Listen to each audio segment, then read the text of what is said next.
নমস্কার বন্ধুরা, আমি অনেক দিন পরে একটা ভিডিও দিচ্ছি। ইচ্ছা হলো বকখালির, আর আরও ভিডিওগুলো আমি ক্লিপগুলো তুলে রেখেছি, বাট টাইমের অভাবে আমি একদমই ভিডিও এডিটিং করে উঠতে পারিনি। সেই জন্য ওইগুলো পেন্ডিং হয়ে রয়েছে, দিতে পারছি না। কত সুন্দর শান্ত সমুদ্র, এটা বকখালি। একদম মানে দীঘা থেকেও বেশ একটু, দীঘাতে একটু মানে ভীষণই কনজাক্টেড, বাট এটা কিন্তু খুবই একটা শান্ত পরিবেশের মধ্যে, খুব সুন্দর। আমরা সবাই পরিবারে মিলে গিয়ে বেশ আনন্দ হলো।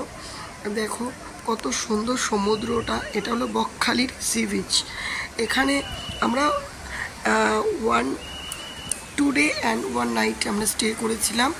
একটা খুব সুন্দর সমুদ্রের কাছেই একটা হোটেলে নিয়েছিলাম।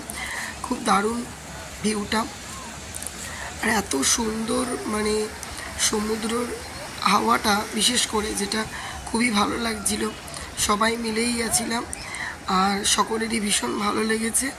সত্যি ভালো লাগারই মতন। একঘেয়ে জীবন থেকে একটু দূরে, একটু এরকম প্রকৃতির সৌন্দর্যের মধ্যে যেতে কার না ভালো লাগে। আর সেখানে গিয়ে মনটা একেবারে খুশ হয়ে যায়, খুশ মেজাজে একদম রিফ্রেশ হয়ে আবার বাড়ি এসে আবার নতুন উদ্যমে কাজে লেগে পড়তে হবে। বাচ্চাদেরও ভীষণ ভালো লাগে, তাদের একটু এরকম ছোটো একটা শর্ট ট্যুর দেওয়াই যায় টাইম না থাকলে, একদিনের জন্য। জাস্ট খুব ভালো লাগলো এটা। আমরা সি বিচে অবশ্য নামিনি, সামনে থেকেই ছিলাম। আর তারপরে আমরা বাথরুমেই করেছিলাম স্নান, আমরা সমুদ্রে স্নান করিনি। এবার আমি যে হোটেলটা নিয়েছিলাম তার ঠিক অপোজিটে মন্দিরটা, আর আমার মন্দিরের প্রতি ভীষণ অ্যাট্রাকশান আছে। যেখানে মন্দির দেখি বেশ খুব ভালো লাগে, তাই জন্য আর দেরি না করে সেই আসা মাত্রই আমি প্রথমেই মন্দিরে গেছিলাম। তারপরে আর যখন সন্ধ্যা আরতি হচ্ছে তখন থাকতে না পেরে প্রথমেই সি বিচে যাওয়ার আগেই আমি মন্দিরে ভগবানকে দর্শন করতে গেলাম। এত সুন্দর পরিবেশটা, সন্ধ্যা আরতি হচ্ছিল ঠিক সেই সময়, ভীষণ ভীষণ ভালো লাগলো। আর তারপরে ওনারা প্রদক্ষিণ করছিলেন মন্দির। সত্যি মনোমুগ্ধকর পরিবেশ, আর মনটা পুরো শান্ত হয়ে যায় ভগবানের মানে দর্শন করলে।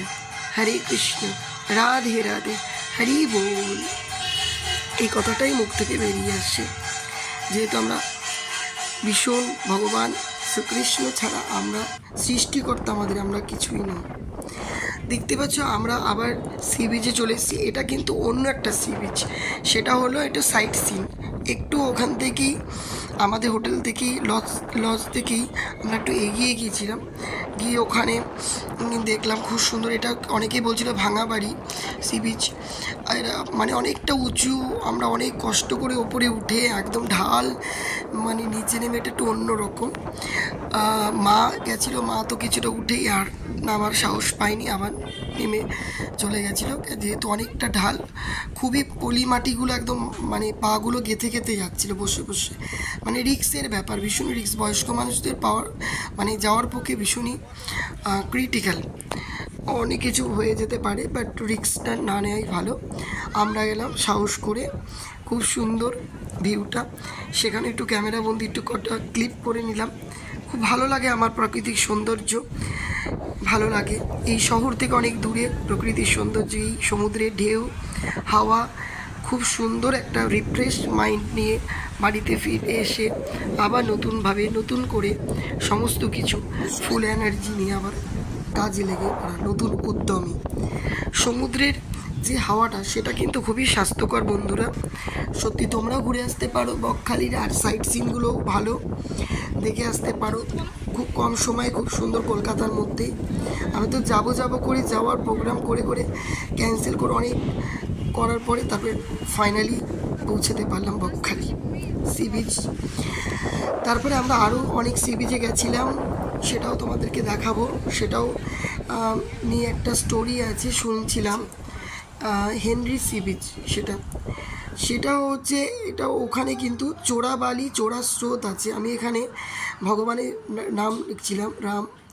দেখছিলাম যে অনেকে তো রিলস ভিডিও পাঠায়, যে করে যে এরকম নাকি ঢেউ এসে মানে ভগবানের নাম মানে বুঝতে পারে না ঢেউটা। এখানে পাশে আর একটা মন্দির, আমি মন্দির দেখলে আমি যাই একটু দর্শন করি। এটা অনেক দেবদেবীর মন্দির। এখানে ব্রহ্মা বিষ্ণু মহেশ্বর একদম মন্দিরের ওপরেই চূড়াটাই, খুব সুন্দর। এখানে দেখো অনেক দেবদেবী আছে, সত্যি খুবই সুন্দর মন্দিরটা। তাই মন্দিরের একটা আমি ভিডিও করে নিলাম সাথে সাথে, যাতে আমার কাছে থাকে, আমি যাতে দেখতে পাই। আর তারপরে চলে যাব, এখান থেকে আমরা চলে গেছিলাম হেনরি সি বিচ। এটা আর একটা সি বিচ, এটাও খুব সুন্দর, চারিদিকে একদম ওপেন, খুবই সুন্দর। আমাদের তো ড্রাইভার তো আমাদের ভয় দেখিয়ে দিয়েছিল, আমাদের যে গাইড, সে বলছে এখানে নাকি চোরাবালি চোরা স্রোত। অবশ্য আমিও ইউটিউবে দেখেছিলাম এরকম ব্যাপারগুলো আছে। আর এরাও নাকি কলকাতা থেকে একটা ফ্যামিলি এসেছিলো, মানে তারা এরকম দাঁড়িয়ে ফটো বা এরকম ছিল। এবার পুরো নাকি চোরাবালির মধ্যে ওরা এমনভাবে নিচে নাকি ঢুকে গেছে, আর ওদের নাকি বডিও পাওয়া যায়নি। এটা শুনে তো মা প্রচণ্ড ভয় পেয়ে গেছিলো, যাস না বারণ করছিল, বাট আমি তাও গেলাম। আর এখানে সি বিচের কাছেই দেখলাম খুব সুন্দর কাঁকড়াগুলো, এত সুন্দর কাঁকড়াগুলো সব এই গোল গোল হোল করে দিচ্ছে, কাঁকড়াগুলো বালির নিচে ঢুকে যাচ্ছে। অনেক কালারের, রেড কালার, আমি ইয়েলো গ্রিন দেখিনি, সেগুলোও আছে।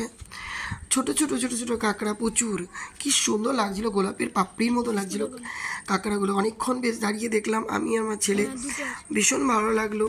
আর সবাই তো হেঁটে জাস্ট কোনো রকমে চলে যাচ্ছে, এরকম ব্যাপার। আর ছোটোখাটো কুচকাচ তো ইনসিডেন্ট হয় বেড়াতে গেলে।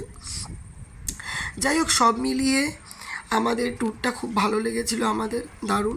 তবে মনে হচ্ছিলো, আসতে ইচ্ছা করছিলো, মনে হচ্ছিলো আরও যদি 2 দিন স্টে করা যেত, বাট সম্ভব হচ্ছিল না। সেই জন্য আমাদের তড়িঘড়ি করে আবার চলে আসতে হলো এই সমস্ত দৃশ্য ছেড়ে। বন্ধুরা, আজ এই পর্যন্ত, টাটা, বাই বাই।